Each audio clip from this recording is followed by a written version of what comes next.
Good morning everybody. Today is Wednesday, September the 8th, and today, in today's video, we will not discuss the workout of the day, but today there is a different topic.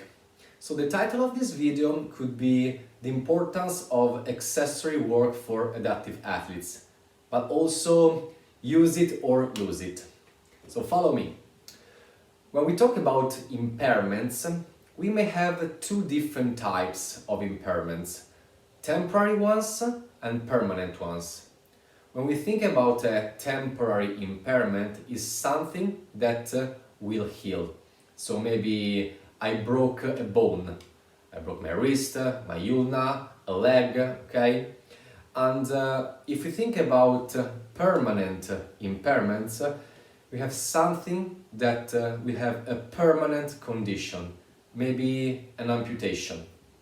So I had an amputation below the elbow or maybe above the knee. And here comes the term adaptive athletes. So what to do when we have a temporary impairment? Well, what is recommended is don't use that limb. It's much better that we give to that limb the proper time to heal, to recover. But what to do when it comes to a permanent impairment? So when we have an adaptive athlete. Let's pretend, for example, that we have an athlete who has an amputation below the elbow, so at this level.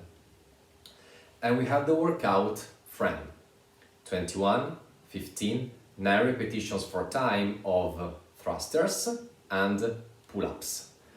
So, for these upper body athletes, I suggest 21, 15, 9 repetitions of one dumbbell, thrusters and ring rows. So of course, the thrusters will be performed with the sound side and the ring rows as well. But we only trained the sound side, so the right one, since I performed both thrusters and ring rows with this arm. What to do at the end with the left side? We don't want to leave the left side untrained. So here's what we can do.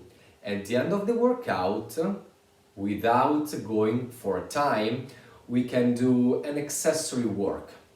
So if we think about the thrusters, what we did after the squat was pressing overhead. So we work with our shoulders. What we can do is we can use a strap. We can attach a strap to our residual limb and we can do frontal and lateral raises. Of course, we can attach a dumbbell or a plate to the strap. If we think about the ring rows, what we did was a pull. So we can do the same. Using a strap, we can attach our friend, the dumbbell, and we can do rows.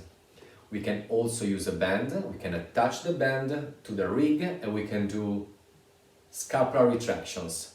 So this was just an example. But we can think about this sort of accessory work for any kind of impairment. It's just up to ourselves as trainers, as coaches, and up to our creativity. So here's what I recommend. When it comes to injured athletes, so someone who is experiencing a temporary impairment, just try to avoid the use of that limb. Trust me, even if you don't train one side for 1 month, you will not create any sort of asymmetry. While if we think about adaptive athletes, so someone who is experiencing a permanent impairment, what I suggest is try to maximize the use of that residual limb. So I hope today's video helped and talk to you next Wednesday. Ciao!